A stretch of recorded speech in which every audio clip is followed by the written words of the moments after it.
We're now going to have the great debate. Take a position over there. If Jack Schmitt could come to the front.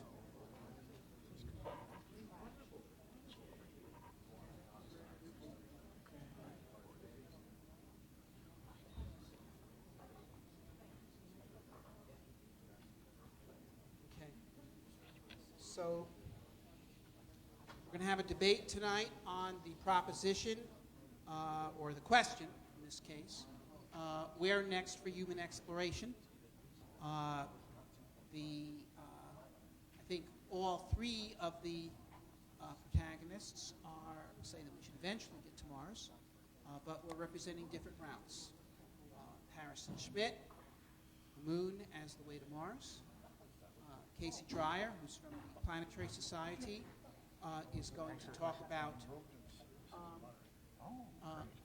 the Planetary Society's plan, which involves Mars orbit as the way to Mars, and myself saying Mars is the way to Mars. The speakers will each speak for 20 minutes, explaining their point of view. There will then be 5 minutes for rebuttal, and then we will take up questions from the floor, which can be directed to any one of the speakers, who should answer briefly, and then the others can have a chance to reply with a similar time, order of a minute, and then we'll move on to additional questions. So please, when you ask your questions, ask questions. Don't make speeches. You want to make speeches, send in an abstract for next year's convention. Bob Terry will be the moderator. He'll keep the speakers to their time, and we'll also try to make sure that questions are questions and the thing moves along. So let's see. Is there a desire here as to who will be first, second, or third? Does anyone want to be first?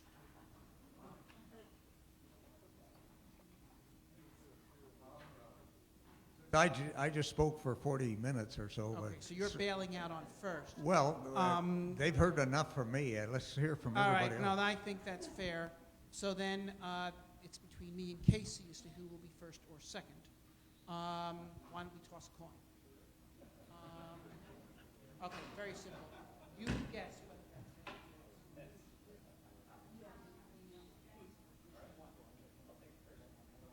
First. All right. So, do you want to do the podium? You have slides and things? I don't have slides. It's up to you whether you want to speak from the podium or just from right here. All right, go to the podium. Can we have a little more light up at the front? None of us are using charts. So lights are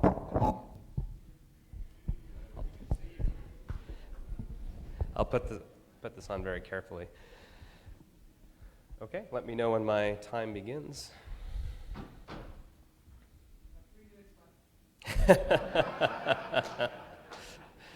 Always flies when we're up here. 20 minutes. All righty, thank you.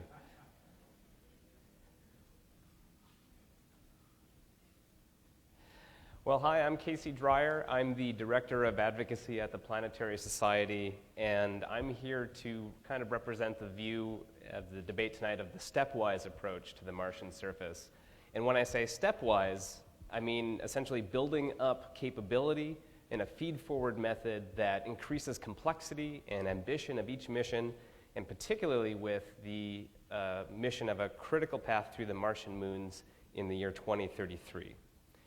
And I want to very much thank Dr. Zubrin for inviting me here to speak to you today. This is just really fun for me, and of course, to share the stage with him and Dr. Schmitt, this is just a real pleasure. So gentlemen, I look forward to this. This will be a lot of fun. And also, I should just emphasize that the Planetary Society is in an active debate internally about how to examine the future of human spaceflight. And so for the purposes of the debate today, I'm going to take a slightly stronger position than our current official one, but we'll be refining that here in the next few months. We'll have a report coming out next year with more details on this. But for the most part, blame me for what I'm saying today, and I will not get in trouble with the board at the Planetary Society. Okay, so the most important thing for me, I think, when looking at the future of human spaceflight is understanding that the history of it has been fundamentally driven, since Nixon, driven by a tension between ambition and the budget reality that we have. The Space Shuttle, of course, and ISS being the two prime programs in the human spaceflight world since Apollo, was pretty much defined by that tension. And of course, catastrophically with the Space Shuttle, and both of them, though, never fully reaching their original potential as conceived. The future of human spaceflight should acknowledge this and design towards this and accept this to a certain extent and work within the reality that we have before us, and to build this kind of constituency that accepts that there is not the funding we would like to have, but we can actually do pretty amazing things that are sustainable over decades, as demonstrated by the shuttle and the ISS moving forward. So in this vein, the Planetary Society had a workshop back in March here in Washington, D.C., where we looked at this idea through this lens, particularly with this orbit-first, stepwise approach to Mars. As the feature presentation at this workshop was given by a study team at the Jet Propulsion Laboratory, where they proposed this mission concept, where you would have a mission building up complexity through the 2020s. You would then have a Phobos mission, orbit mission to Mars in 2033, followed by landing in 2039, and regular buildup of infrastructure on the surface, 2040s and onward. So I'm going to argue, coming up here, that this is a well-defined strategy, and it is necessary to have a well-defined strategy to get us to Mars. This, Dr. Zubrin and I and Dr. Schmitt clearly all agree on. This is not an unusual thing for most people to be saying these days, but that also I'm going to argue that a mission to Mars orbit is going to be a critical step in that path. I'm going to argue that we cannot count on major new expenditures, either in dollars and particularly in political capital. That will not be coming our way, I think, in space, unfortunately. I'm going to argue that any sustainable human spaceflight effort requires a significant constituency to be built, a wide constituency, but one when it's in agreement can sustain programs for decades. And that kind of stability is what we will depend on to make this successful. I believe we do ourselves no favors by simplifying the challenge before us, and we need to accept that a good plan is better than the perfect plan if the good plan has a chance of happening within the situation we find ourselves. History demonstrates that the good plan tends to win out. Speaking of history, of course, a lot of you know right now we're in this unique situation. We have the end of the shuttle program, and we're transitioning into a new set of capabilities for human spaceflight. This has not happened since the 70s, but what makes it unique is that the capabilities that we are creating have no well-defined plan beyond the fact that we need to make them. NASA has recently responded to criticism in this direction with its Evolvable Mars plan. This is the basic intention and ambition overall to get to Mars, but very light on the details of how it will get from here to there. Even though this is obviously flawed, this is actually a pretty good step compared to what we've been facing in the human spaceflight program for the last few decades. The fact that the Mars underground needed to exist, and now essentially NASA is admitting it wants to go to Mars with humans, that is a big step, and actually very commendable on NASA's part. However, we need a strategic pathway to get us to the goal of Mars. And again, Dr. Zubrin has been very eloquent on this topic, and generally very much in agreement with him, that NASA needs this pathway to help prioritize the set of limited funds it has right now. Because funds are not at what they were at the Apollo level, you have a lot of competing ideas. How do you have an external metric that provides that prioritization for tech development, for hardware development, for research? You need the external goal and the strategy and the plan to get you there to help provide that external decision metric. So nearly everyone agrees that Mars is the ultimate goal. Last year, of course, there was a Blue Ribbon panel that produced a report, Pathways to Exploration. This is from the National Research Council, and they essentially endorsed this basic plan. NASA should have a plan Of course, they didn't provide one. They provided several pathways, but of course, one of them, they all had Mars at the end of each one. The problem with the lack of an agreed-upon strategy means that right now NASA is fighting for, internal politics within NASA are fighting for these priorities. And with an external goal driving these decisions today, this is what we can have to make our system more efficient right now, and also more crucially, I think, provide a framework to engage international partners and this new world of commercial partners in the effort to go where we're going. Without a clear plan, how do we engage either of those? So let's talk about the plan. And first, I'm going to start out with that crash programs in space are just not a realistic approach anymore. That has not been the case since Apollo. History, we've had nearly 50 years of history since the end of the Apollo program, and we are clearly in a world of long-term, multi-decadal missions for human spaceflight. 10 years for any goal in human spaceflight is highly optimistic at the moment. Methodical, focused approach over time is the only demonstrably successful path forward since the end of Apollo, and that means a stepwise approach to any goal to Mars. So the JPL plan is going to be, I'll discuss it, I'll try to do the best I can, but fundamentally they've had a plan that pursues a stepwise approach, building up capability, complexity, and their ideas actually just published last month in the journal New Space. So I highly recommend all of you read it. The Planetary Society will be releasing a report coming up probably next month, which will go through it as well. But I'll try to describe it here, and I don't have pictures, so just bear with me, and we can have more questions on it later. Again, taking a lot of lessons from the pioneering work Dr. Zubrin has done in this area, it approaches the idea to do minimal architecture, minimal plan, minimal developments of new hardware to get us to Mars. It depends on the existing programs that NASA's developing now, the SLS, the Orion, and solar electric propulsion. It plans for minimal new development that's based on intentions NASA has already to develop, including a deep space habitation module, an exploration upper stage for the SLS, and the biggest new development would be high heritage chemical transfer stages from high to low Mars orbit. All of these pieces are then used in future missions as we go forward. So the idea is roughly throughout the 2020s, NASA would work to develop and test and validate the ideas, particularly of the deep space habitat in the lunar system. This is part of building the broader constituency, the cislunar space. You do a Mars simulation in cislunar space. You test landing systems even further on in 2030s on the moon, and you start building robotic precursor missions to Mars in the 2020s. As you develop this process in the 2033, you have 4 SLS Block 2 launches, pre-positioned hardware cargo in Mars orbit using solar electric tugs. And you also pre-position a Phobos habitat derived from the habitation module on Phobos. You send a Orion crew with a deep space hab out to Mars. It docks, it goes down to low Mars orbit, stays about a year at Phobos, and then pops up, docks, comes back to Earth using a chemical transfer stage. That's your first mission.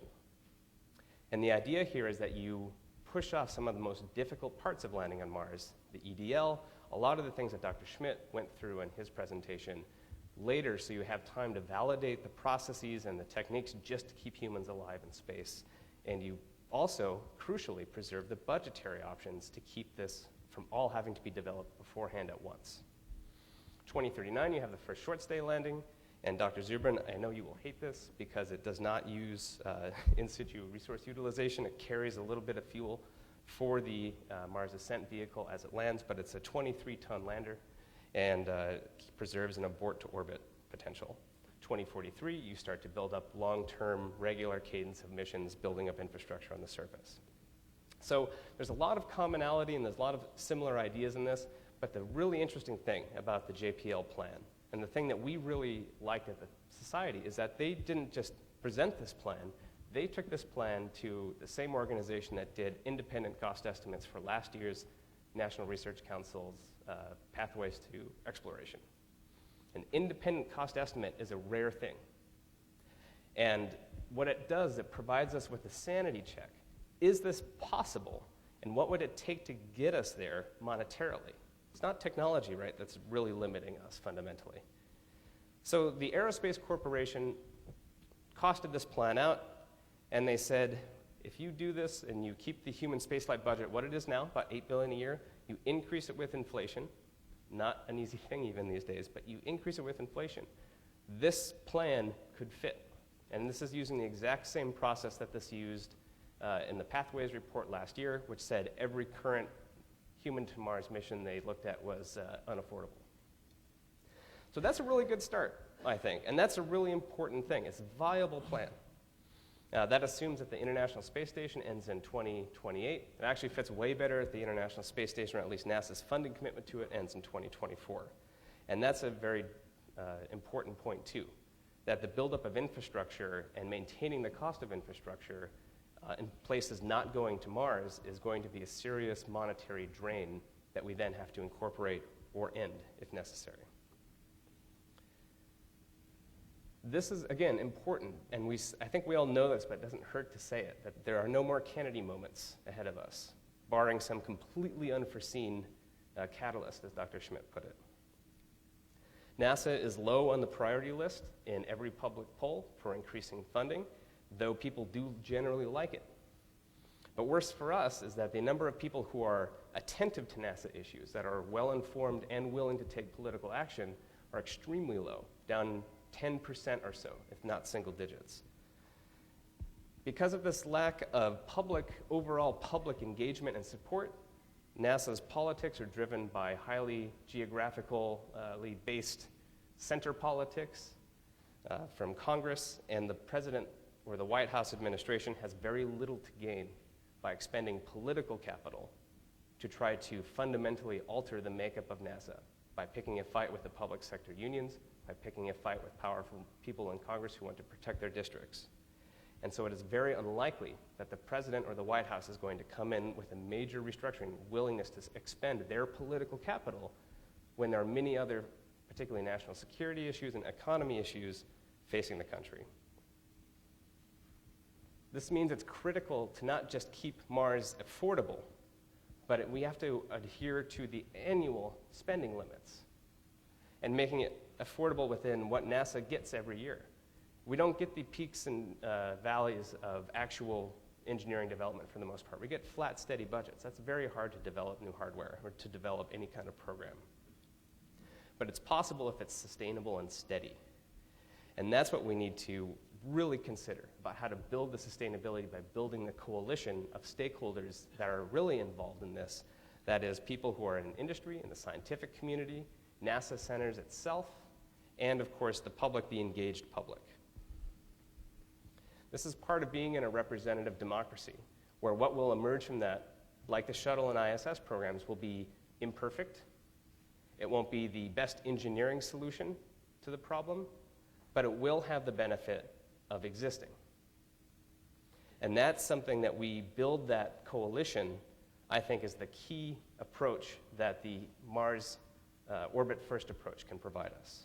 We got a hint of that, again, in last year's, thank you, in last year's Pathways report for human exploration.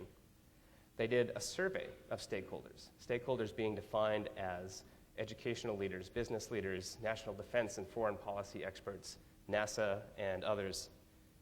And they surveyed them about the most important or very strong support for potential future options for NASA.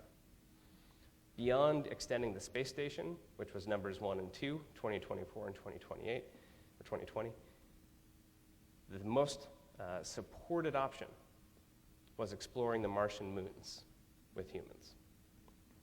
That, to me, tells me that there is a core potential of support to start building a larger coalition in a way that is a sustainable approach to the long-term exploration of Mars, where we build up the capability, where we use the moon as much as possible, we use the existing programs as much as possible, and we keep the focus on the red planet as much as possible and avoid building up excess infrastructure where we don't need it.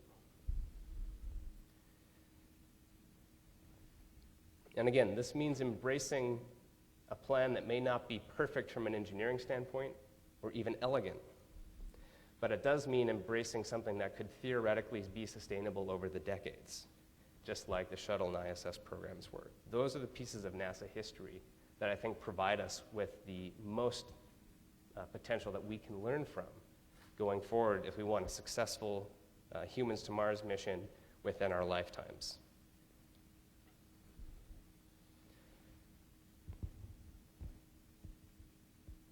So fundamentally, I think the question is, do we continue to effectively rage against the machine about what should be at NASA, how NASA should work, how things we wish it to be?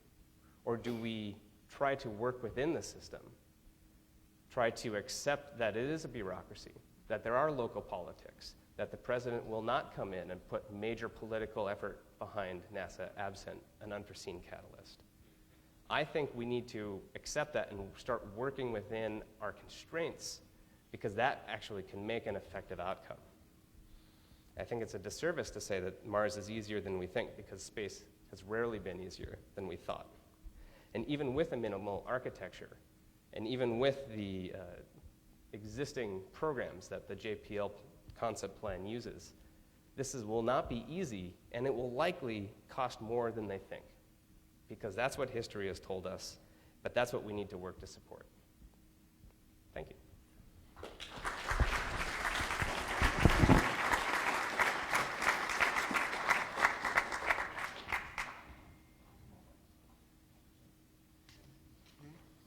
Is there a microphone here? Oh, right here.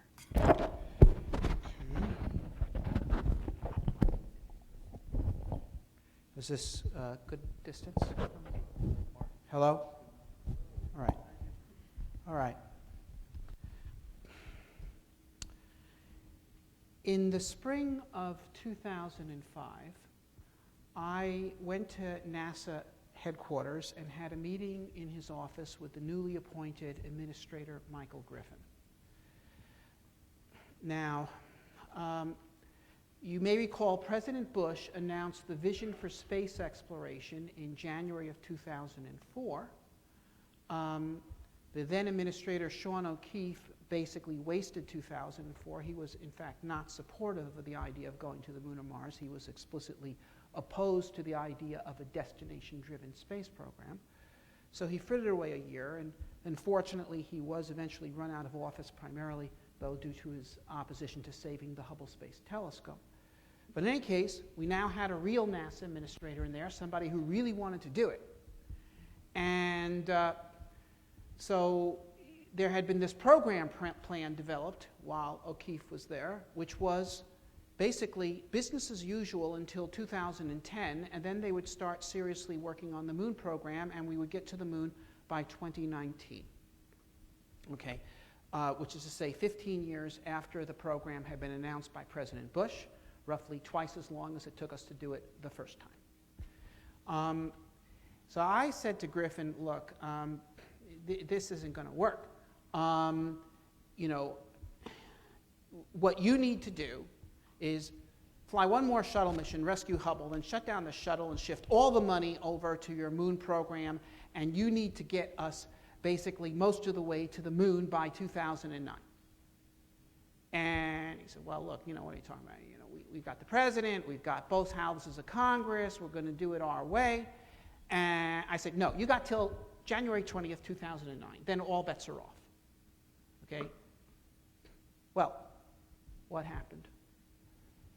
They took their time. They didn't really do that much on the moon.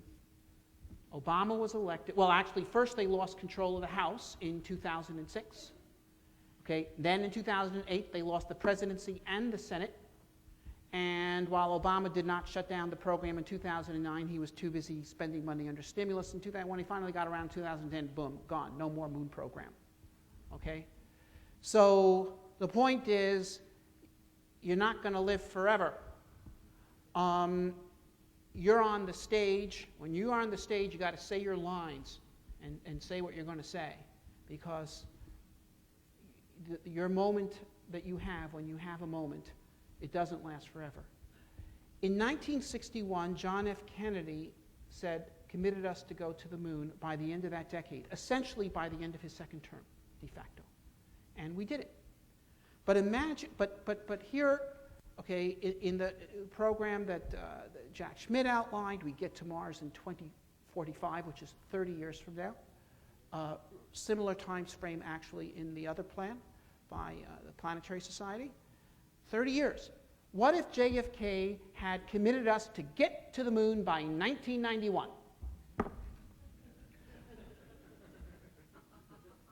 Well, first of all, he was shot in 1963. Okay? The Democrats lost control of the political system in 1968, and we also were by then in the middle of the Vietnam War, totally different political atmosphere that you had in 1961. Okay, and perhaps if we had been moving along at such a leisurely pace, we would still be in the middle of the Mercury one-man capsule flights. And people would have looked at this and they would have said, what is this? Why are we doing this? Okay, and they would have canceled the program. Okay, and if not then, at a number of other wild juncture points that happened in history between 1961 and 1991. Okay, and noted space historians, John Logsdon, you know, he's a great space historian, be going around today saying, yes, there was this idea that someone had back in 1961 that we should go to the moon. Obviously, we all know it never really could have happened. And it wouldn't have happened. Okay? Because, look, something like a Humans to the Moon or Humans to Mars program is an embattled entity. And in fact, if I wanted to think of a episode in military history that best compares to the tactical situation faced by a Humans to Mars program, the best example I could think of is the military situation of the children of Israel in the book of Exodus as they were attempting to cross the Red Sea. Okay, here's the situation. Okay, you got to get to the promised land, but you can't do it because the Red Sea's in the way. Then, a miracle happens. Moses parts the waters. Bush gives a speech. Boom, the waters part. So now you can do the crossing, okay? But you can't take forever doing it, okay? Because God's patience isn't infinite, and the U.S. Congress is significantly worse, okay? And okay, and if you try taking forever to do this crossing, DeMille's special effects budget is going to run out, and the waters are going to come together, and you're washed away with the tide, okay? And that is what would happen. We cannot do Humans to Mars on a 30-year timeline, okay? Now, first of all, let's get back to this, because I do want to emphasize something, because it's not... and frankly, I was surprised when the Planetary Society came out with this approach of going to Mars orbit, because the Planetary Society is famous for treasuring science as the goal of our space program. Okay? That is, Carl Sagan, of course, he wanted a science-driven space program and was really making clear to the public the greatness of a science-driven space program. And indeed, a science-driven space program would drive us to Mars.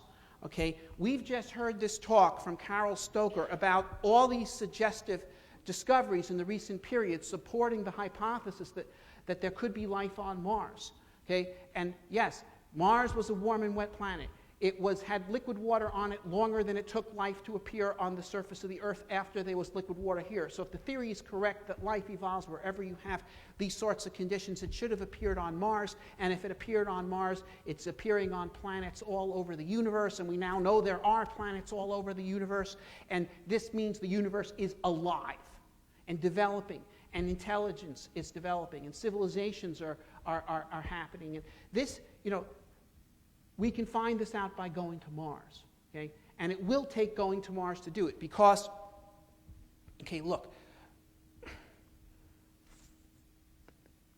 maybe we can find fossils on the Martian surface, but fossil hunting is hard.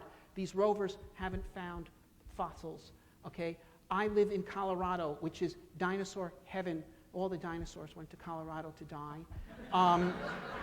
And You know, many of the most famous classical dinosaurs were first discovered in Colorado in the Morrison Formation. I live close to Morrison, Colorado myself.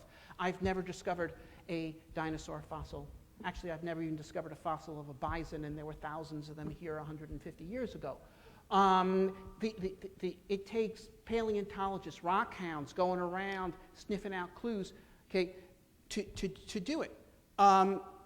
And then if there is life on Mars today, it most likely is underground, in the water underground, and that will take setting up drilling rigs, reaching down, getting that water, getting some of it up, looking at what's in it, okay, and seeing if it's life. And if it is life, seeing if it's the kind of life we know about here with RNA and DNA and the amino acids we use, or whether it's something totally different. Okay, this is going to take human explorers on the surface. This is why we want to send human explorers to Mars. They cannot do this activity on Phobos. Okay? Now, really, this gets to the heart of the matter, is why do we have a space program? Why are we spending money on a space program? Are we spending money in order to do great things, or are we doing random things in order to spend money? Okay? Because that is how the space program, the manned space program, has in fact been organized for the past 35, 40 years since the end of Apollo. In Apollo, we spent money to do great things. Since then, there wasn't really an agenda. They've just been doing things to spend money. What can we do now? Well, let's have a shuttle. Let's have a space station. We can just go up there, hang out, take urine samples, watch astronauts' bones thin out. Okay, yeah, I have got another idea. Let's take a rock and move it from free space to an orbit around the moon so we can visit it. And if that's too hard, we can go to that place in orbit around the moon and pretend that there is a rock that we are visiting there. I'm not making this up. Okay, this is not a way to run the space program. So, we want to go to Mars. Somebody says, well, it's kind of hard to go to Mars. Let's go to Mars orbit. Why go to Mars orbit? Okay, you're saying, or Phobos. I mean, this JPL plan that was just quoted, it's incredible that it calls itself a minimal approach. Okay, it's going to go to Phobos, which is not Mars. Okay, at the cost of several $billion.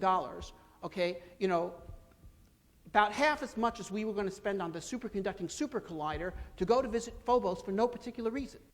It develops solar electric tugs to move things around to Phobos and Deimos and here and there for no particular reason. There is no particular use or necessity for solar electric propulsion in a human Mars mission. Absolutely none. Okay? Now, thankfully, they're not making the false claim that Chang Diaz is making, that electric propulsion can enable quick trips to Mars, because it can't. Okay? They are saying it could be used to move stuff around in Mars orbit, which is true, but why? Okay, it's not a minimal approach at all. So it's spending billions of dollars. Two missions, one to Mars orbit, one to Phobos. Now you're spending as much as we were going to spend on the superconducting super collider to do nothing. Okay, now here's the thing. We don't want to just do things in order to spend money. And we certainly don't want to do things in order to waste time. Time is our most vital commodity at all. Americans are willing to spend money. They are not willing to wait. Okay, that's it. Okay, I mean, yeah, okay, money, maybe you can take my money, but you can't take my time.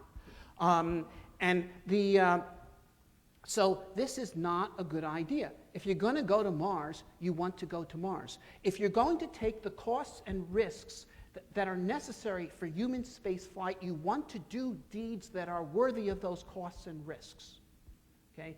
That is the problem with the space program post-Apollo. The only thing truly worthwhile that American astronauts have done since Apollo was the missions to launch and repair and upgrade the Hubble Space Telescope. Okay? Shuttle did 5 good missions. The shuttle also did some other missions that were launching space probes and things that were okay, except that they had positive value, but a unmanned rocket could also have done it for less cost. So it was doing something useful, but in a more expensive way than necessary. And then much of the other stuff, I mean, the tragedy of the Columbia accident where you have these incredible people. One of the guys on that crew was the guy who took out the Iranian nuclear bomb, the Iraqi Saddam Hussein's nuclear bomb plant. Okay, he risked his life doing that, did it.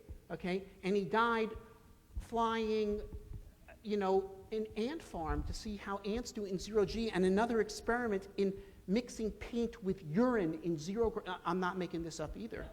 Okay, it's because they want to know if urine could be used as a base for finger paints because future astronauts might want to paint in space. Okay, that was one of the experiments on the Columbia mission. It's incredible that people were being risked in space and billions of dollars being spent to do that. Now, we're going to need to take risks to do great things in space. But we should take the risks to do the great things in space.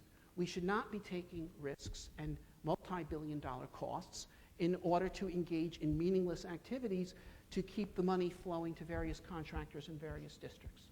That's not the purpose of the space program. Okay? It needs to be focused.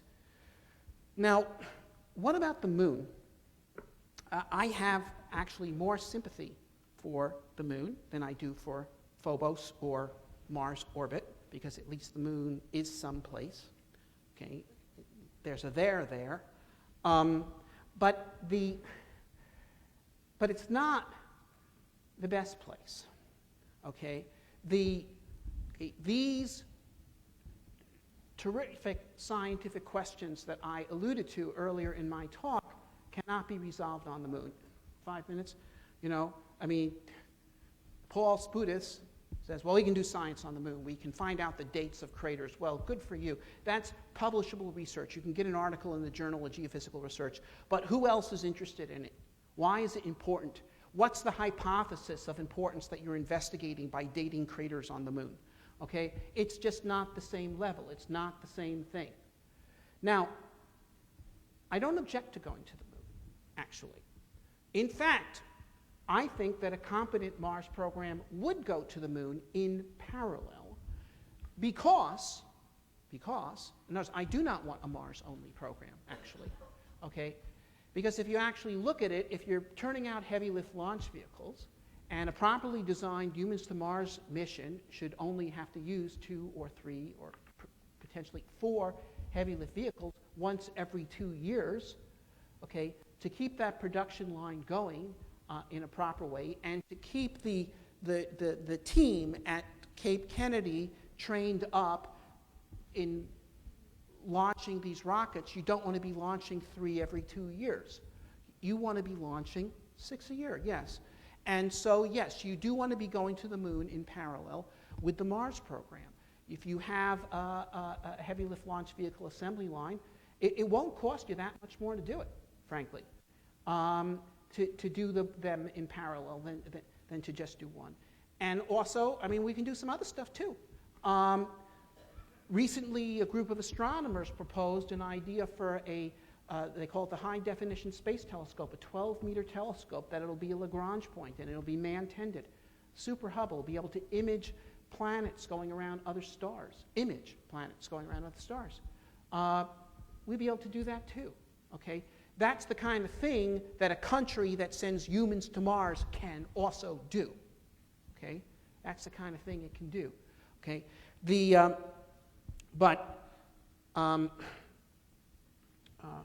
so we can do that. But what we don't want to do is make the moon a toll booth on the way to Mars, to make the moon a 30-year delay on the way to Mars. Because we did Apollo, we were also able to do Skylab.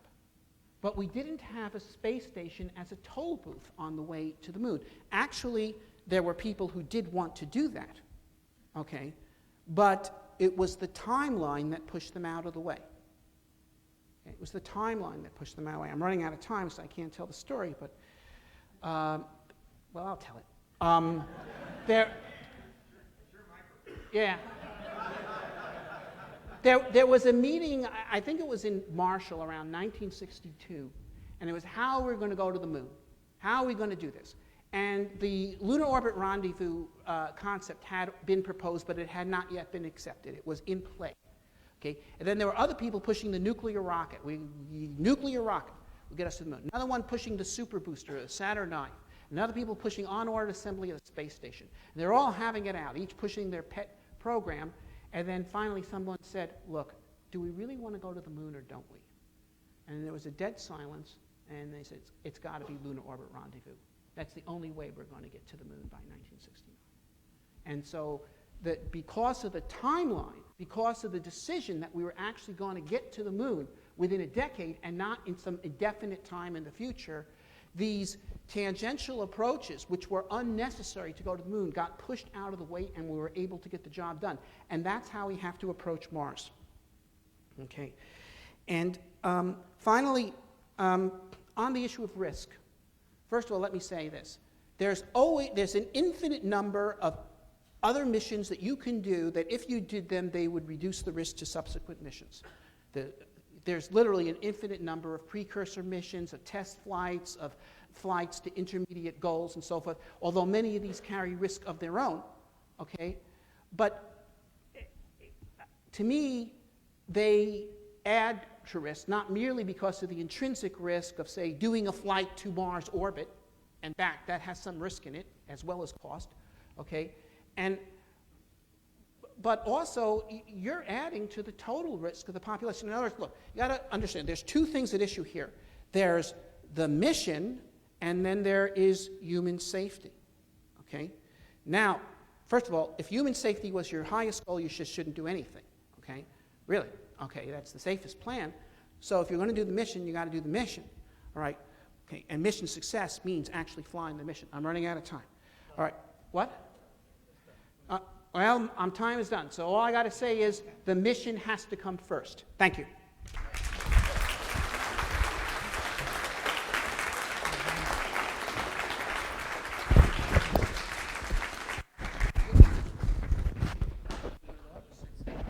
Stay there. All right. Should I speak from here?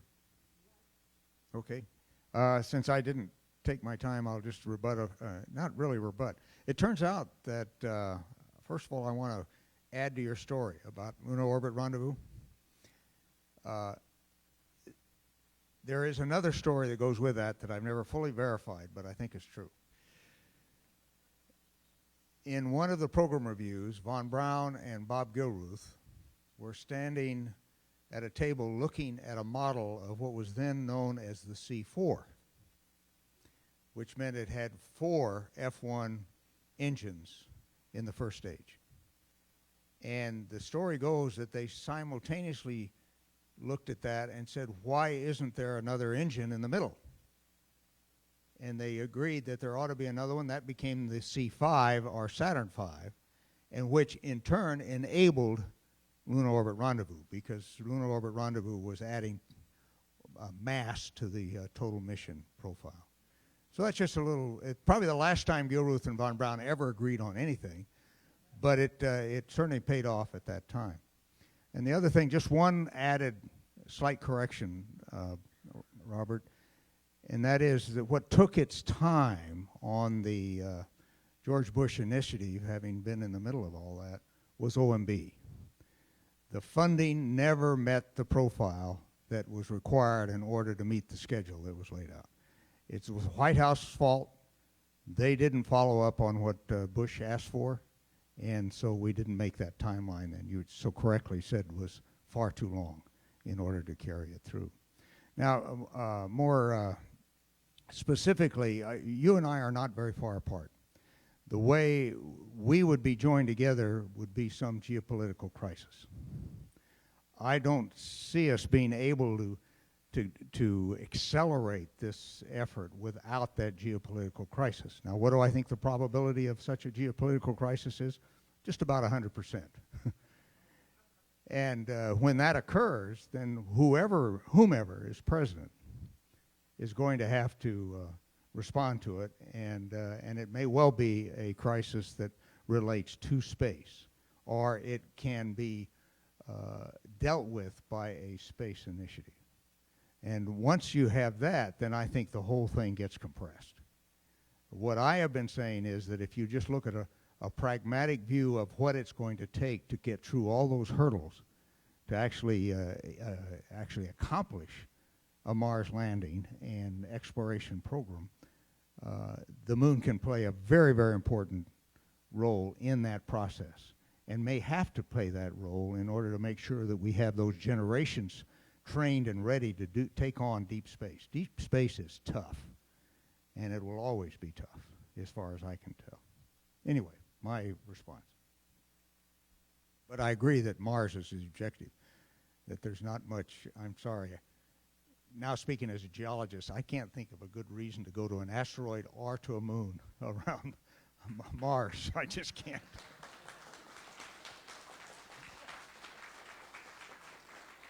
Most likely those moons are captured asteroids. We have samples of asteroids, a lot of them. They're called meteorites. And if you're going to start to develop that complexity of hardware, you might as well go all the way. So I agree.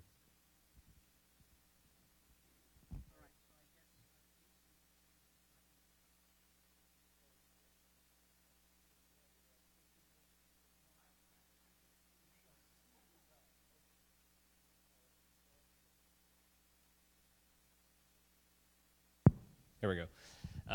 So I know some Phobos scientists whose hearts would be broken right now hearing this.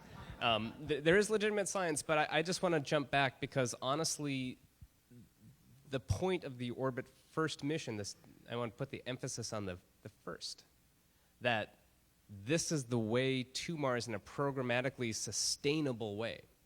So I just heard a lot of references to Apollo and the way things were done in Apollo, and that's true. Man, I would love to have that situation now, in the sense that we had effectively unlimited funding, clear programmatic direction, support politically, but we don't, and we haven't for nearly 50 years. So where do we draw our lessons from in terms of what has been successful in human spaceflight? The shuttle was a 40-year program, started in 1972. That's pretty long-lived. That's decades of multi-billion, over $100 billion ultimately in the shuttle. The space station started in the early 90s after having years of work done in the 80s. We're at a 20-plus year program for the space station, and we're looking at least 10 more years, if not 15 years. That sounds pretty stable to me. And saying that that can't be done, again, the point of how these are stable is that they have built a significant coalition of people who are committed to their sustainment. That's what's going to get us to Mars in the environment that we have now. We cannot, if we want this to happen in our lifetimes, we cannot depend on an external event and hope then that space is the solution. Because I find that very unlikely, and looking, again, historically, since the 1970s, Nixon fundamentally changed the role of NASA and federal government priorities of spending. In the 1960s, it was fundamentally aligned with national security. It's effectively a proxy battle in the Cold War. We don't have that now. The International Space Station was aligned with national security interests in the 1990s in a post-Cold War Russia, engaging its scientists and engineers. The Space Shuttle also was aligned with national security interests, which helped preserve the program from being canceled in '79 by Jimmy Carter. These are lessons we need to take to heart if we want a sustainable program, because the money, I can guarantee you, is not going to show up, even extra billions of dollars, as much as I would love that, and I work for that every day. Those extra $1 billion are going to be very hard to get. And how do we sustain the space station? Build the SLS, the Orion, which are not going anywhere. Congress proposed an extra $500 million for SLS this year over the president's request of $1.3 billion. The Orion has been around since the mid-2000s as a function of the Constellation program. These are embedded and supported political programs, and the best situation we can do is take advantage of those and say, these are going to be here. What can we do with them? And again, I would love to have the president kick down the doors of the OMB, shake the change out of their pockets, and go to Congress and make that work, but it's not going to work. We tried that with '89 with the Space Exploration Initiative by the first Bush, and the cost was, no one had the appetite for the perceived cost, even though that was an incorrect cost. George W. Bush gives us another great example of the money not matching the rhetoric. So what's the lesson to take? I would love to do Mars in a decade. I don't think that's the way to do it in a way that's going to actually work. I want to find a way that we can make the program sustainable so we get there through a pathway that gives us return while we're going there. And that's what we need to focus on developing. And so Phobos as a destination is a pit stop on the way to the surface of Mars because it's building up the programmatic sustainability and also the confidence of the program, just like Apollo 10 did before you did the actual landing on the moon. That's what we need to focus on, and to deny that, I think, is ignoring a very important part of the changes that have happened politically and in the space program since Apollo.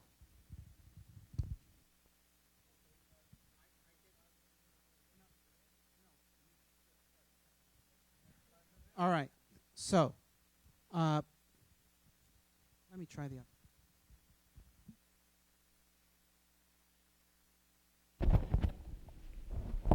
You know, the highway department has a process where when they evaluate whether they're going to make a repair or not. And this is the rule. That is, if they can save a life by spending $3 million or less on a given repair, they will do it. If it will cost more than that to do that repair, they will not do it. Now, that might seem cruel to you. What's wrong with spending $6 million to save a human life? How can you be so cruel as to not be willing to do that? Well, the answer is, if you spend $6 million to save a life, instead of $2, $3 million repairs that each save a human life, you are killing someone. Okay? This is known as statistical murder. Okay? That is, when you spend public money, you have an obligation to accomplish certain goals with that. And if you choose to spend it in a less efficient way than that, you're actually committing a crime against the public. Okay? Now, mission to Phobos, or to Mars orbit. It doesn't accomplish anything. Let's say it costs $3 billion. That's 1,000 such repairs. You're killing 1,000 people to do this. That's what you're doing. That's the cost. Okay? And you're doing that in order to delay landing on Mars by 6 years. In other words, you're not doing that to accelerate landing on Mars. You're doing it to delay landing on Mars. Okay? Now, you're saying, but this is going to add to the safety of the Mars crew. Let's say it increases the safety of a 5-person Mars crew by 20%. Well, then you are statistically saving one life by killing 1,000 others. Okay? But at the same time, you are delaying the accomplishment of your mission. Now, I do not believe that the purpose of space programs is to have space programs that last for a long period of time and spend a lot of money. I think that the purpose of space programs needs to be to accomplish real goals in space, okay? And that if the space shuttle program could have accomplished all of its goals in one flight at 1/100th the cost that it took in its 100-plus flights, it would have been a better program, okay? Not a worse program. Now, in fact, I think that, given that, can we please stop moving the lights around? Okay. Okay. All right. So, all right, now I understand why you were moving the lights around. Okay, try moving the lights around. And in conclusion. Okay, and in conclusion. Okay, so these are not models. Okay, we need to spend money to do things, not do things in order to spend money and to have sustained programs over long periods of time and so forth.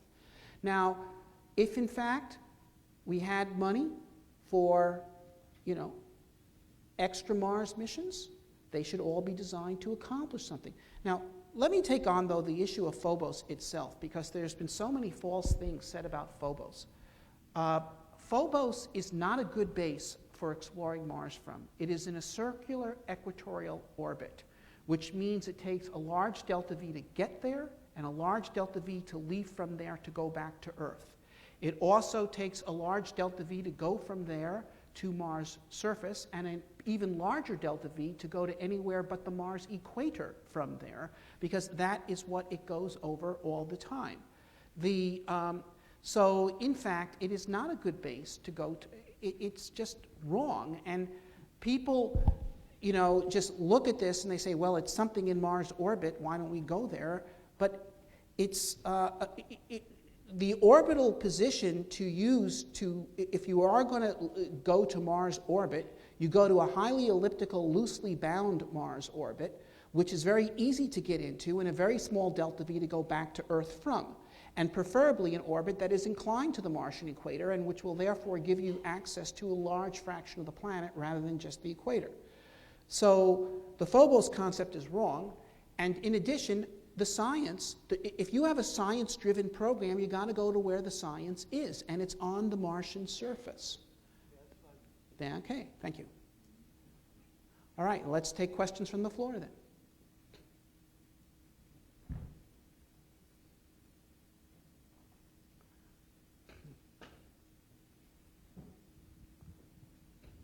I guess my question is for the gentleman from the Planetary Society. I've been in the aerospace industry for over 30 years, and I've never seen an aerospace project of a large scale that's technically ambitious come in on schedule or on budget. Most of them are 2-3 times, not unusual to be 10 times over budget. Space station took 10 years longer, cost 10 times more. The space shuttle was supposed to drop launch costs by an order of magnitude, is 5 times more than the predecessors that have eventually replaced it. So I agree with you that we're not going to have a dramatic political, event. We're probably going to have a fixed budget. But what I'm afraid of is that your very complicated, multi-tiered program will get stuck when the first few stages run 5-10 times over budget, like James Webb, like Space Shuttle, like Space Station, like the B-2 bomber, like all the other big systems, and that your 30-year program will be a 300-year program. And you're going to be sitting there 30 years from now, looking at our first lunar base, wondering about what could be. How does your plan sustain against the inevitable cost and schedule overruns that are endemic in the aerospace industry? So it's interesting, all of the shuttle station, James Webb, and B2 are all extant programs. I think that's an interesting consequence, even though they all went over budget. I guess my point is here is that the coalition behind them was strong enough to sustain it. And, well, so the idea is, I don't understand how a more ambitious program on a shorter time scale would actually avoid the problems of cost overruns and technical and cost risk more. I guess what I would say is that if I didn't have to build electric solar propulsion systems, didn't have to build a Phobos, a planetary base, didn't have to build a cislunar fuel station, and just built what I needed to do to go to Mars instead of everything else, I could do it in a much shorter time frame with the same budget levels. Or a lower budget. Well, so let me just correct 2 things there. One is that the deep space habitat doesn't have any of the fuel station stuff, and it's the same habitat placed on Phobos, not used as a base, by the way, just the first mission's scientific goal. But again, that may be true. That would be great to be able to purely make all of these decisions based on what's best engineering-wise and have the money to develop it when you need to develop it. That would be great, and that's what Apollo fundamentally had. You see the funding profile of Apollo spike in 1966, and they were up at about $40 billion of adjusted dollars to this modern era, adjusted for, for inflation. My entire argument here is that we do not have that anymore, and we have to work within. We don't have this anymore. Because that will get you to where you're going, right? And so look at station, as you said. Why is that not waste, fraud, and abuse? It's not efficient. No. But the whole point of we're in a bureaucracy, right? No, We're to build working things you don't need is waste of the taxpayers' money. Let me put it this way. They're needed to keep the program sustainable over time, right? So Do we have the ability by diktat to say we're not going to satisfy a variety of stakeholders that keep the space program going? We do not. We are in a representative democracy that is based on coalition building. Representative democracy is rarely the most efficient way to do things, right? Very rarely do we have the purity of and the coalition and focus to focus and do things just perfectly and have the money show up. We work in an inefficient system. Last year, or 3 years ago, we had sequestration kick in, and NASA lost $1 billion overnight. Do you think that made the engineering any easier for any of those people working on any of those major systems? It did not.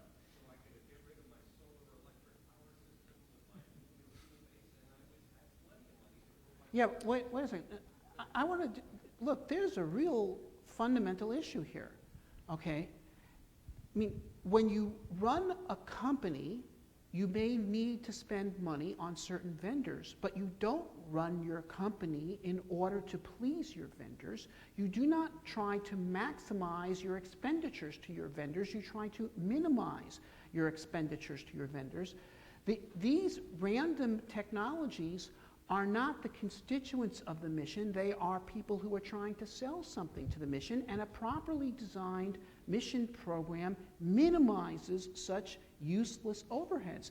The idea of saying that you want to maximize the cost of the Mars program in order to have the most interested parties out there taking money out of it is ridiculous. And it is, unfortunately, the way a lot of things have been done, which is why, I mean, let me tell you something. If you take NASA's budget from 1961 to 1973, and you turn it all into today's dollars by adjusting for inflation, and you add it up, and you divide it by 13, and you get the average NASA budget over the Apollo period, it is $20 billion a year. NASA's, in today's dollars, NASA's budget right now is something like $17 billion a year. NASA is being funded right now and has since 1990 at roughly Apollo levels, okay? It is a smaller percentage of the federal budget because the rest of the federal budget is so much bigger. It is a smaller percentage of GNP because GNP is so much bigger. Okay? But in terms of inflation-adjusted dollars, it is the same as Apollo, and we're not accomplishing remotely as much because so many programs are being run to please the vendors instead of getting the job done. The purpose of spending money is to get the job done, not to make vendors happy. So,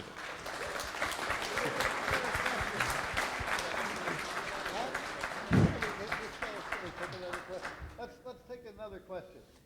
I'm half afraid to ask this question.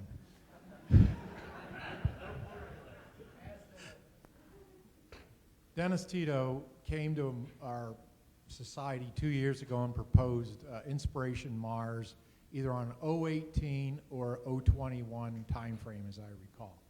In any of the panelists' opinion, is that a complete boondoggle? Does it ignite the public perception of what we can do?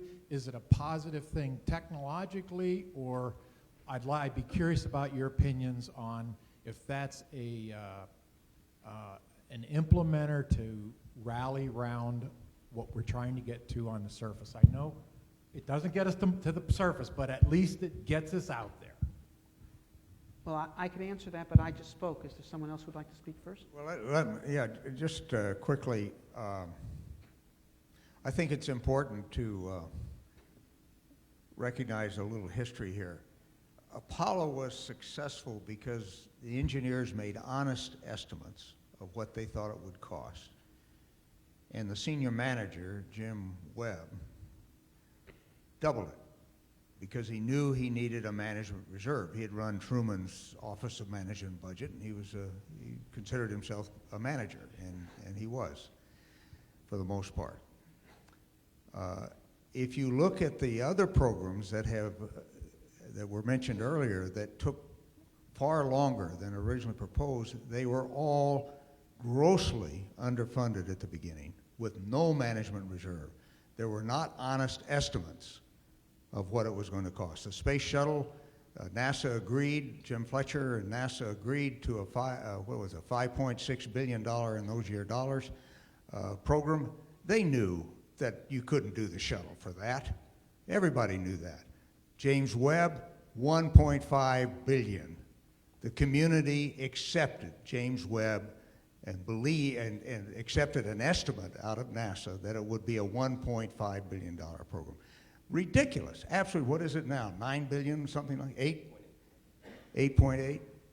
Those are the reasons that these programs are being drawn out. If you don't have an honest estimate and then put a management reserve on it, that's what's going to happen. Believe me, history is absolutely clear on that point.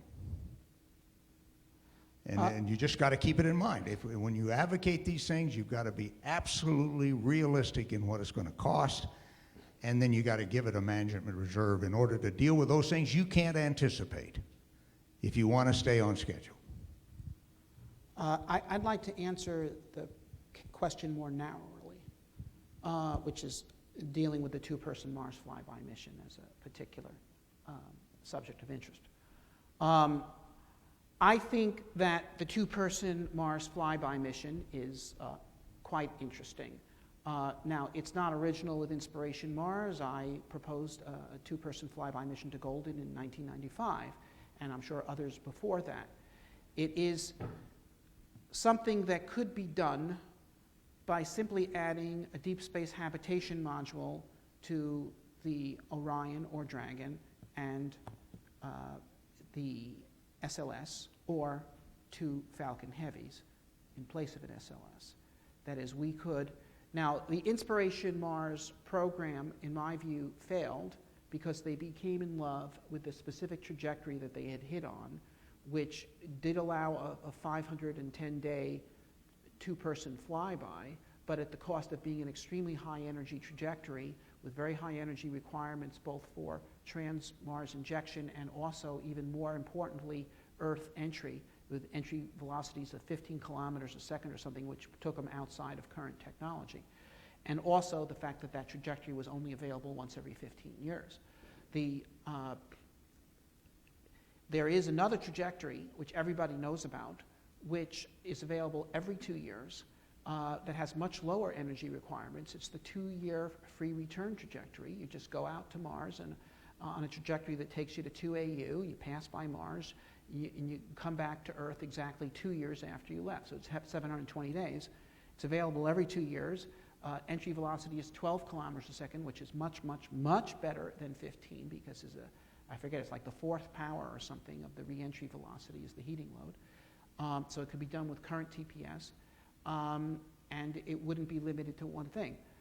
I think, now obviously it doesn't accomplish much in the way of science. It's flying a Lindbergh. It's just putting to rest a bunch of dragons that, oh, radiation will kill you on the way to Mars, you can't do it.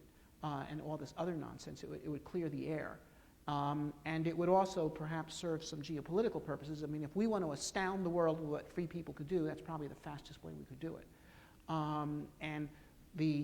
And it could be done relatively soon.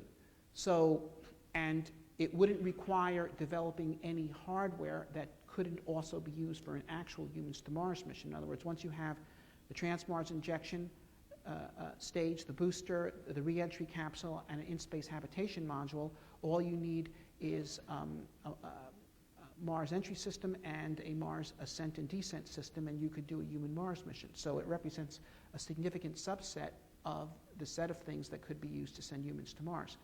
So I think that it, in fact, should be seriously considered by the next administration, but not as a thing in itself, but as part of a humans to Mars program in which we fly a subset of the flight hardware in the very near term in order to then continue on that to the actual human mission. Can I ask a question? Of the three of you, is yeah, okay. It's a question. Yes, it's a question with two parts, but fairly straightforward. There are 3 putative plans. Add Mars 1, there are 4 putative plans. Okay. In your minds, are there any particular organizations that the American people could trust to be honest brokers in evaluating the cost of these plans. And, okay, assuming that we could identify one or more organizations to do this, would the purveyors, the advocates of these plans, be willing and able to identify a framework for every element that's needed, identify the existing technology readiness level for each major element of the framework, and then start to quantify how much they think is needed to move from TRL-N to whatever the top of it is? I think it's TRL-9, Flight Ready Hardware. Do you think that such an organization exists, and whether you as purveyors and advocates for these plans are willing and able to provide that framework? That's my question.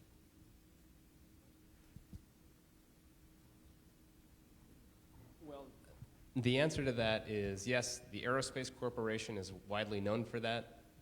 They did a lot of the cost estimation for the pathways approach for human spaceflight report last year, and they do it a lot professionally, and they did. That's the most interesting thing about the JPL concept plan is that they went to an independent organization and had their plan estimated by that same rubric that was Aerospace? applied. Yep. Okay. And that is rare to see. So I can't speak for the JPL concept team, but they have done a significant amount of work to try to demonstrate the feasibility of it. And they're very open with the idea that it's an early concept plan and more detail needs to be worked out, but that's fundamentally what we're facing, I think, in human spaceflight, is that it is expensive, but trying to get to these realistic cost assessments beforehand. As an advocate, when I go into a congressional office or to a variety of people and I say we need to do these things, they always inevitably say, how much? And right now in human spaceflight, I don't know the answer to that because there's no clear costed out plan on NASA's half that we're trying to argue for. The JPL study plan is something we're looking at, but that's a starting point. And even then, of course, they don't use 100% cost reserves. That's a really important thing that Dr. Schmitt brought up. They use 50%, and that's what they use for the Pathways report. But even then, a lot of places don't use enough. They don't account for the unknown unknowns that you have to face in engineering. And there's one more thing I would just like to correct, which is talking about NASA's budget and what it has to work with. On average, you have to always be careful when people use the word average and then they smear out the whole thing over 13 years. The development work, when you're doing engineering, you have these things called funding peaks. When you have this most amount of people on the project, when all the complexity is coming together, integration, building the things for the first time, it spikes, ideally. You have this spike in funding when you need it, and then it tails off as you go into production. Apollo had that spike in 1966 when it hit $40 billion a year. It tailed off as it went down and then kept going, unfortunately, the NASA budget. Right now, NASA has not had a spike. It's been slowly declining. It is very difficult to do complex engineering projects on a flat budget that doesn't allow you to have that programmatic spike when you need it. So while the average may be similar, fundamentally the money is not there when it's needed at the most complex and treacherous part, when projects tend to go over budget, which is when they start to integrate and develop physical models of themselves. Okay. I do want to speak to the question and also, interestingly, to the Aerospace Corporation. In 2010, Obama decided he wanted to destroy the Bush's moon program. So they had the Augustine Commission, whose mission was to prove that the moon program was impossible. And so they got the Aerospace Corporation to come up with a cost estimate for a heavy lift booster of $36 billion. Elon Musk went to the Augustine Commission and said, I can develop a heavy lift booster for you for $2.5 billion. They said that information was not useful to them at that point, and they told him to go away. I happen to know that, for a fact, that the Lockheed Martin Corporation had its own designs for heavy lift boosters, and it was a $4 billion estimate. $2.5 billion, $4 billion, not 36, but 30. That's an absurd number. Okay, the Aerospace Corporation is known across the industry as liars for hire. And there are other such organizations that I could mention, except I want to avoid getting sued. But But no, there is an entire industry of consultants who exist to be paid to play back to the customer analyses that confirm what they want to hear or they want to have said. This is a major business. Okay, it's an old business. They used to have oracles. Now they have aerospace. Okay. So if there was to be such an organization doing a judgment, I would rather have it be an ad hoc organization, pull together professors from different universities and so forth, not to have it be a professional organization that makes its money confirming what the various departments and programs want to have said about them. There is that. If you let me establish an organization like I described in my talk, National Space Exploration Agency, with those kind of constraints and charter, I think you'll get an objective analysis, just as we did with Apollo from NASA at that time. Mm-hmm. I don't think there's any other way to get it, frankly. You need to have dedicated young engineers who want to do the job and do it right, and they can come up with those kind of estimates.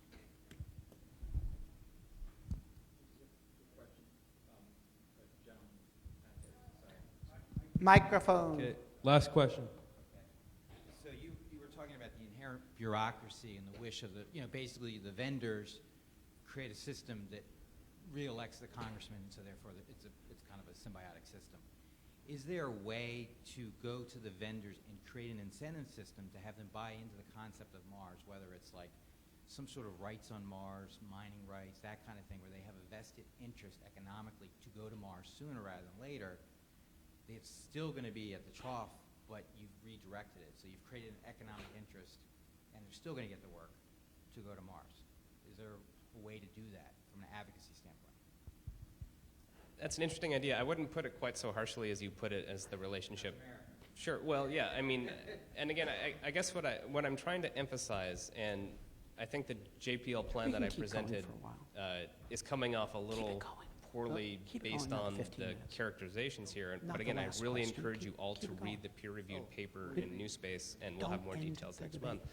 But they do a real good faith effort at trying to use the pieces, put together the blocks that we have now, putting the pieces together for what we have now and seeing if they can make something work. To your specific point, I don't think so, because most of these, particularly industry partners, are on cost-plus contracts as it is, and they get paid either way. I think directing again, fundamentally doesn't sound like it, but Dr. Zubrin and I agree that we need a clear path to Mars to define the priorities now. And I think industry partners will be happy to develop whatever NASA asks them to develop, and it helps that if they maintain the equivalent or if not more funding on the places where they're funding it as they've been used to. You see the Space Shuttle wedge part of the budget, as it diminished, kind of turned into the SLS and Orion wedge as it replaced that. That's where that funding went. And it maintains a certain level. And again, it's not what I don't think any of us want as a perfect world. But I think it behooves us to understand and appreciate how that part of the world works so we can direct it towards something that ultimately does get us to the surface of Mars. So I'm sorry I don't have a better answer for that specific question. If I could. Like, for instance, there's these people trying to mine the asteroids. So what I'm saying is try to create an incentive that's bigger than the one to just kind of keep milking the cow. In other words, saying we've got a bigger, better cow, and come up with a system to say going to Mars has these economic benefits, going to the asteroids, that kind of thing. And so they say, wow, there's a bigger pot of gold over here. Let's redirect our efforts to Mars Direct. I took a hard look at that issue in the book Return to the Moon, and came to the conclusion that existing corporation vendors are not a source of funding or of initiative for these kind of programs. They're beholden to their shareholders and maximum return on shareholder dollars. that it takes, as you have suggested, incentives for entrepreneurs to move forward. And in the case of the moon, this was just focused on lunar resources, and particularly lunar helium-3 fusion. I felt, and still feel today, that one can create those incentives to bring, ultimately bring private capital. Part of the incentive is a very high return on investment. And the other is a private property, quote unquote, incentive. And I suggest in there that the United States, under the, really under the umbrella of the Outer Space Treaty of 1966, create a claims regime, or join with other countries to create a claims regime that would provide those kinds of incentives for the harvesting of lunar resources. And if you're interested, you look at that. I think it's chapter 12. It's 10 years is too long to remember, but I think it's chapter 12, where I try to analyze the Outer Space Treaty and things within that. So I think that's an excellent question, and it's something that, at least for the moon, I think could be done. How you do that for Mars, I have not yet imagined. I couldn't imagine it for the moon not too long ago, so I'm not saying it isn't possible. The asteroid mining thing is probably too speculative and for those kind of incentives to mean anything. But nevertheless, I think for the moon, it is a real possibility, although again, in 10 years, no entrepreneur stepped up to the plate and said, let's go do it.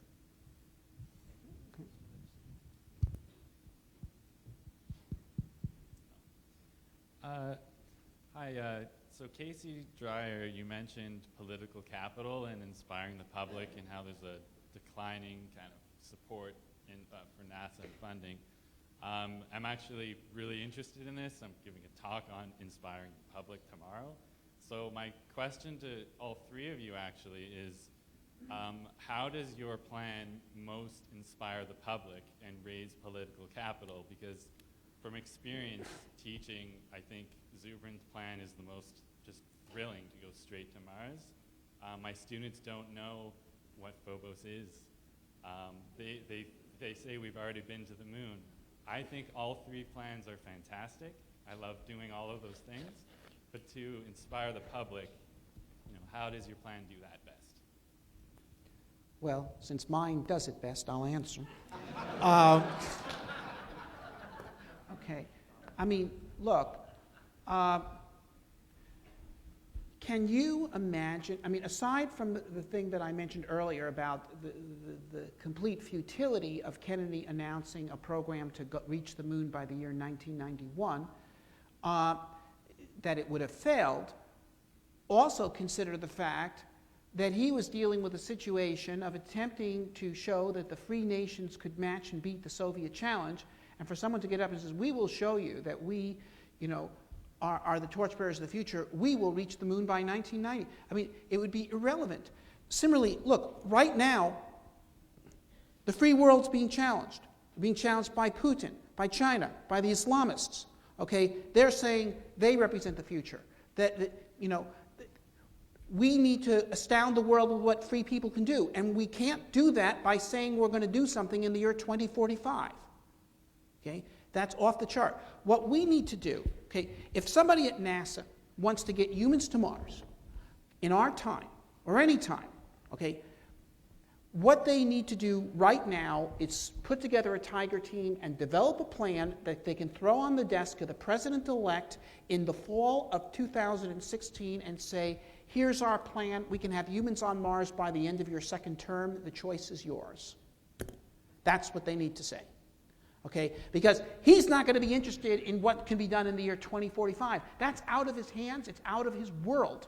Okay? But this is something that he can do, okay? And it's something that he can do to deal with the situation in the world now, okay? And so that is what is needed, and that is why we don't want to have a program that goes to all kinds of miscellaneous places before we go to Mars, because first of all, that stretches out the schedule way beyond anything that is of interest, and which loses interest in the political class. Secondly, it adds massively to cost, which is a crime against the public, and also causes loss of interest by at least properly thinking members of the political class. And thirdly, I mean, we want to get to Mars. We want to start doing the things on Mars that we want to do. We want to get the answers to the science, and we want to start finding out also if Mars will sustain human life in the future. And we don't want to just post it off to our grandchildren's, generation.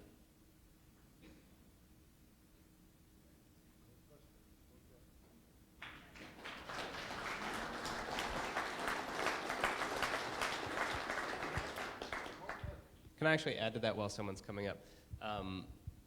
Your question is interesting because it's almost the inverse of what the problem is actually right now, which is that there's not that kind of capital to derive that then public interest, right? We don't have the big public outcry for a mission to Mars as much as we all personally feel that that's the case. But again, that doesn't need to stop the mission from happening. It just needs to happen in a way that engages the tools we have. There was no giant public outcry for a space station either, but we have a space station. Same for the shuttle. We have to understand that the limits of currently the public engagement with NASA are just low, and we can build that, but we need to also then understand how the decisions that are being made are getting made.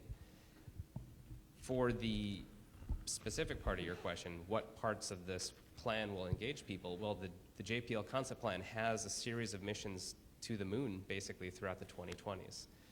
You have people going into lunar space. You have people doing a test landing on the moon in 2033 to test the EDL system. You have people then going further out into space than have ever gone into space before by going and orbiting Mars. That's going to be the thrill of a lifetime for an entire generation, multiple generations of people who have never seen humans go beyond low Earth orbit or area around the moon. Unless it happens after their lifetime. Well, that's exactly why we need to have a sustainable plan, right? I mean, again, to talk about the next president, he or she will be presented with the idea of 8 years to Mars. They will ask how much it'll cost. And then NASA will tell them, and they'll ask them to leave the room. And that's the problem that we face, right? That the political capital that a president is going to be willing to put behind significant increases to NASA's budget, there's just no rational way that from their decision process, from their point of view, why they would expend that political capital now. Generally, they are going to be positive towards NASA, but I see a very difficult time of them being able to convince a Congress that is at the moment trying to cut discretionary spending to significantly increase spending on NASA at the same time. That's a very difficult situation, and that's actually a fundamental structural issue actually that Dr. Schmitt talks about quite a bit in his book that we have to face and find a way to deal with. I disagree. I do not think we need massive increases in NASA's budget to reach Mars in 10 years. Okay, I think that NASA has quite a large budget. Okay, I wouldn't mind if it was increased a little, but it doesn't look, it is an Apollo level budget. The issue is the focus. From a technological point of view, we are much closer today to being able to send humans to Mars than we were to send men to the moon in 1961. 1961, we didn't even know if people could eat in space. Okay, when Kennedy made his speech. Literally, no one had eaten a sandwich in space in 1961. It had not yet been done. That was a milestone not yet achieved. We also didn't yet have push-button telephones. I mean, and we got to the moon in 8 years. And we also, we developed hydrogen-oxygen rocket engines, multi-stage heavy-lift launch vehicles, in-space life support, space suits, in-space rendezvous techniques, in-space navigation techniques, deep space communication techniques, lunar landers, and then also RTGs. We did planetary probes, Mariner, Ranger, Surveyor, all this stuff. We flew Mercury, Gemini, Apollo, Skylab. We did all the development for Viking. This was done on the same kind of budget NASA has now. Okay, they had drive, they had focus. The amount of money being spent on the Orion and a capsule. Okay, this is this program has been on since 2004. Okay, and they just had their first test flight. They're going to have another test flight in 3 years. Okay, and then another one 4 years after that. Okay, this is ridiculous. You don't have to convince me. Robert. It is ridiculous. Let me make a prediction that by 2020, China will be on the moon. And I think that's going to change the calculus a great deal. Whether it is response in kind, or whether the then president does what Kennedy did, and that is says we must leapfrog the then Soviet capability and go to the moon. I don't know. I have no way of predicting that. But the way China is moving and with the capability they have today, almost have today, they can be on the moon within 5 years. Yeah. And then just to complete the thought where I was going with this, okay, why are they spending so much money on Orion? Because they are using that program to fill out time cards. Now, if your objective is to fill out time cards, and that's a requirement, they got to fill out the time cards, we can fill out that time cards with more programs. Okay? In other words, the amount of money that they're spending on that capsule, they could certainly also develop a lunar ascent and descent vehicle, and you'd have a moon program right there. Okay? I mean, within the budget that they're spending on that capsule, they could certainly also develop a LEM, especially since we've already developed the LEM. And and we also already developed the capsule. Now, so this idea of stretching things out and making programs cost as much as possible and take as long as possible is the exact opposite way of the correct way to do engineering. And we don't need a massive increase. And I think that if we were to show the new president how we can accomplish things like humans to Mars or even the moon within his 2 terms, within NASA's current budget, we would get his support. Okay? If instead we say, well, if we just keep spending money on all kinds of stuff, people will land on Mars in 2045, well, I don't know. I'm not particularly interested in that. Do I really have to keep spending money on stuff? Because, frankly, I'm not interested in landing on Mars in 2045. We have 4 questions on the floor. Okay. I do want to just respond very quickly, and then, sorry, we'll get to your questions. Let's take another question. Okay. We got is interest here, 3, 4. First of all, I wanted to say that I agree with Dr. Schmitt about the Chinese. Frankly, I think that the wind is out there, and I frankly don't trust them, and I think that that's their goal, is they're going to just go there and land on the moon. And they've actually said that once they do, basically they own it.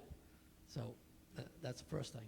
I agree with Dr. Zubrin that if you take anybody who's young and you promise them something, you say, well, when you graduate college, maybe I'll help get you, and he's like 15 years old now, maybe I'll help you get your first car. Well, he's thinking, wow, that's like 7 years. So it's not much of an incentive to him to get his grades or something. But if you say, if you get your grades up and you get A's, by next year I'm going to help you get a new car or something. Wow, that's going to inspire. And I agree with you. If you want to inspire anybody, don't say 35 years. It's never going to happen. But if you say to them 10 years, the question I had was, did you ever think about the incentive of talking to somebody like Elon Musk, and you, Dr. Schmitt, mentioned about private-public funding, getting with NASA and maybe getting that going to accelerate this? Let me make myself clear, if I may, and then people follow up with answers. I don't think NASA can do this job. Okay? It's aged. We didn't put in place, the government didn't put in place the mechanisms by which NASA could stay young enough to do this job. And right now, that budget may look like $17 billion or whatever it is, but it's being used up with all sorts of stuff, not the least of which is supporting the Apollo infrastructure. And we have to be realistic about that. And that's really one of the reasons why I've proposed that if you're going to do something like this, if the next president's going to do something like this, it has to be through a new agency with a different kind of charter that can keep it going indefinitely. NASA has to carry out our obligations, international obligations with the space station and other things like that, but they're totally hamstrung by the politics of what they're doing right now. You can't get rid of James Webb. You can't do it politically. Even though it's overrun is by a factor of what now, 500% or something like that. And it's a jobs program. So I think we just have to be realistic about that, and that whatever program we have, I wouldn't count on NASA to carry it out. I love NASA, I grew up with it, but unfortunately we did not give them the tools to continue to operate long-term and major, big things in space.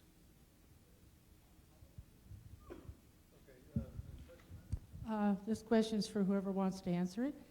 I just heard today that there very likely is life on Mars. I heard enough evidence, and I don't understand why anybody would need any more incentive than that, and why we wouldn't go as fast as we could to find out.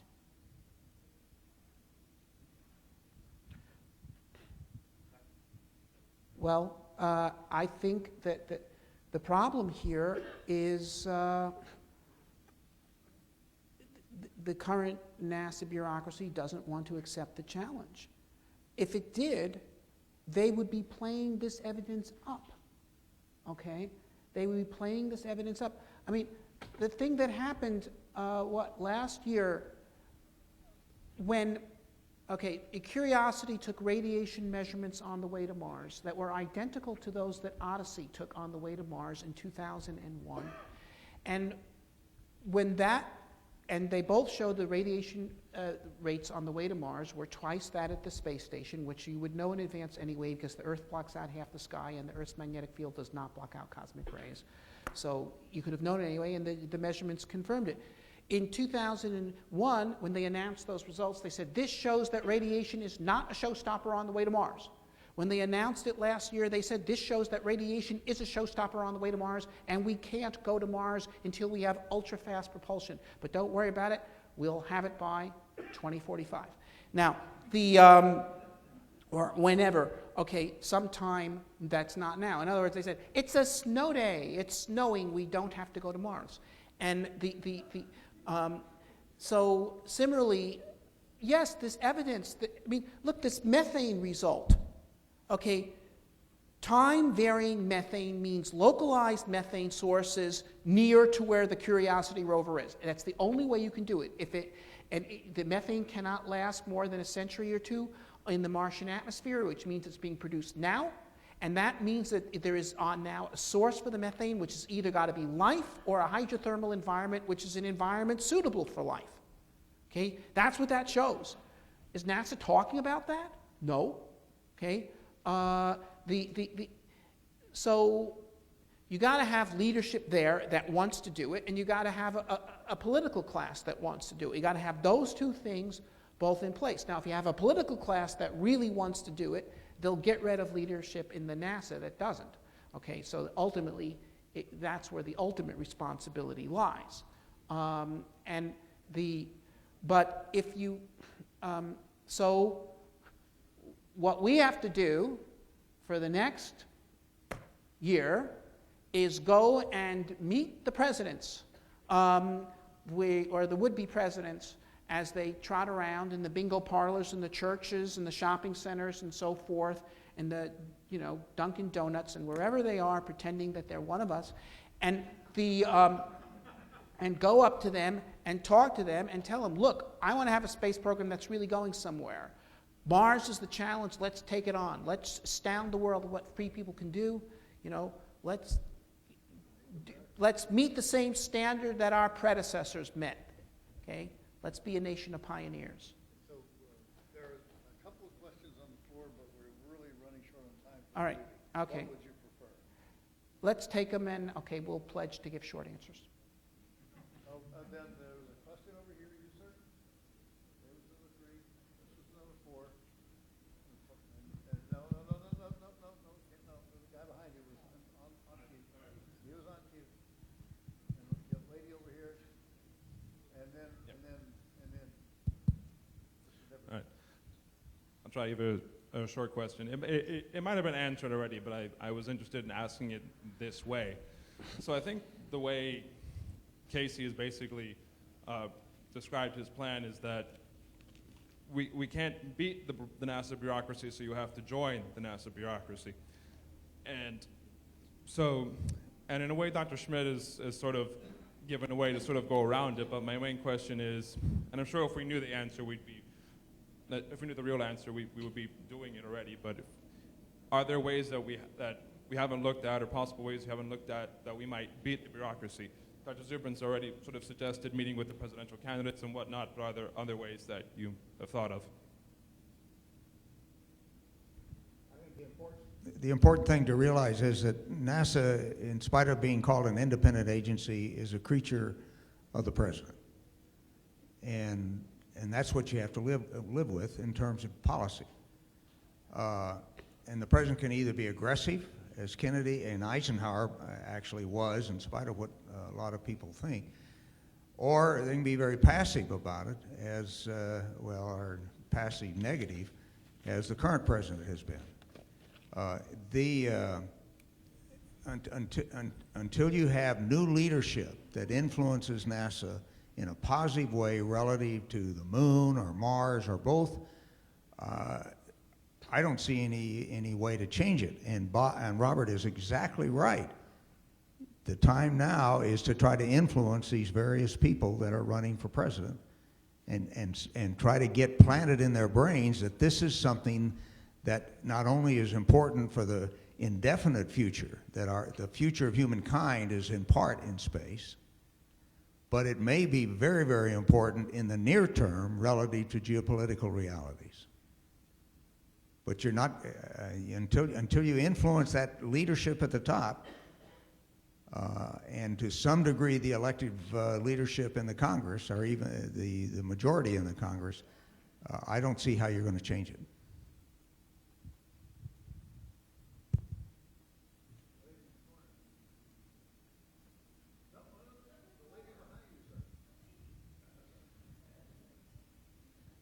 I think it's really wonderful to hear each of the different elements, and I agree with what a couple folks have said, that each of you are talking to some to challenges that are very real. The political climate, being what it is not conducive to making decisions that are reflective of what any of us want to see, because they, much like companies, are reporting to their stakeholders, and those are the folks that are electing them, and we need to influence them. But one of the things that I find fascinating in the interviews that I've done with the men and women that worked on Viking, I've interviewed over 80 men and women. That includes the scientists and the engineers and the political leaders. And every single one of them said, I thought that we would be on Mars already. Now, they're not saying this because they wanted to be, but because they are the leaders who got us to Mars in the first place with a very complex program in a very challenging political climate, but also because they're the engineers that were able to do things for the first time within a time frame that a lot of people thought was in fact audacious, and that's a word that a lot of them have used. They actually thought this would happen because they know that the technology is available. So the challenge is, how do we recreate the environment that existed for Viking to get people to collaborate in a way that we can actually achieve this in a more realistic time frame that is inspiring to people now? And so it does actually ask for all of those things. We can do this. We do have the technology and the leadership, but I think what it takes is a collaborative model that is much like Viking, and that is creating either it's a new agency or a forum of scientists, engineers, and political leaders. So if any of the three of you could identify existing, not corporations, not aerospace, but individuals that could contribute to that kind of decision making, that would be something that would be interesting to hear about, because the scientists and the leaders, I think, are the ones that are going to create that agency. But I'd like to hear if there are people who are in leadership now that you know and can identify for everybody here, leaders in science that you can identify, that maybe we could call upon to begin to form some sort of collaborative model.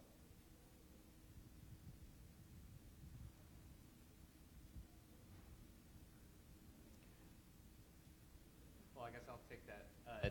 That's a big question, and that's I think that's why it's hard for any of us to just jump in with an answer to that. Despite what you're hearing tonight, I am actually an optimist about this stuff, and I think there's a few things in the short term, which is finding more, just even really fundamentally, even if the budgets don't go up much, keeping them stable. And stable budgets enable people to be able to take more risks and develop these programs in a way that if you're worried that you have to spend all your money before the end of the fiscal year because you think a big cut's coming, you don't have that luxury. And that causes quite a bit of instability. So, I mean, people put out ideas of a long-term NASA administrator that exists beyond presidential administrations or crosses over, like the director of the FBI. You have the ESA model where you have longer-term 5-year budgets with longer-term, more stability built into that, less year-to-year types of up and downs. I think that's a way to begin, but fundamentally building that kind of attitude of this kind of can-do attitude. I think a lot of that, I would actually defend NASA and a lot, particularly the scientists and engineers who do work there and work with NASA, that still exists. And they do really great stuff given the constraints that they're working within. You look at the Curiosity rover, the existing Mars robotic program is actually a huge success. And there are successes, I think, particularly on the science side, where they have been working with very directed long-term goals that have wide community support given by the decadal survey process at the National Research Council. That's a great way to help align those things together. For the bigger picture, I don't have a good answer for you. Well, but I think you're right. Changing the culture would be a very good step. Those of you who are writers should write and inspire. And we in the technical community should do what we can to raise the flag of the pioneer spirit. And this is why, by the way, I think this 2-person Mars flyby mission would actually be a very good thing to do, because it wouldn't just wake up the world, it would wake up America. I guess that's the last question. Okay. Dr. Schmitt, I'm very curious about, in your program, which I really like, in your exploration agency, is there anything to deal with cost plus and kill that as far as a cost overrun, time overrun mechanism? Terry? And secondly, it's interesting to me that Buzz Aldrin is very focused on Mars, even though he spent the least amount of time on the moon, and you spent some of the most amount of time on the moon, and you're focused on the moon. Do you have any understanding or explanation of that? Well, the latter question I can't explain. I'll let Buzz talk to that. I just think that there's a tremendous potential long-term for human species, and particularly for America on the moon, from a resource point of view, from a cultural point of view, and I wouldn't be surprised that if you did get a settlement on the moon, that wouldn't be very long before they would complain about taxation without representation and the like. And we'd probably be dealing with an independent nation there. Maybe Jefferson's little revolution would occur on the moon. He said we need one every once in a while. And I think the same thing can be said of Mars. And as I indicated earlier, I think these are parallel tracks. They support each other, and they can benefit one from the other, and provide us with an indefinite species occupation, really, of space. I think that's going to be very important in the very long term for the human race. The sun never shone on a nobler cause. What's that? The sun never shone on a nobler cause. Yeah. Thomas Paine. Your first question was? Is there anything in your program that is really cost plus? Well, cost plus is gradually disappearing anyway. At least I happen to be a director of Orbital ATK, and at least cost plus in the early development phase of a new program, you're getting cost plus, but the Department of Defense, at least, is asking for fixed price once the development phase is over with, and they're shortening and continue to shorten that development phase. So the industry, the aerospace and defense industry, at least, is having to deal with that changing climate already, and I think that can help. But also, you realize, and again, I deal with this in my book, that when you're dealing with government programs, there is not a great deal of incentive to keep costs down. When you're dealing with private investor programs, there is a tremendous incentive to keep costs down. And that's why I want very much to see the private sector and investors and entrepreneurs involved in whatever we do in the best way that we can possibly get them involved.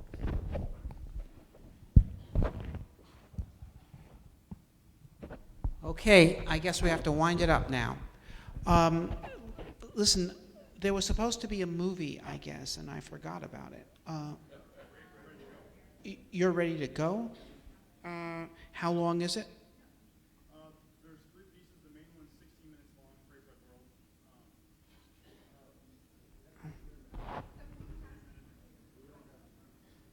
Why? You can't wait? What?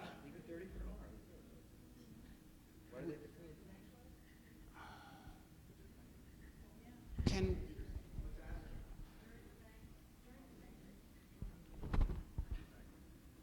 I don't know if it's right for that.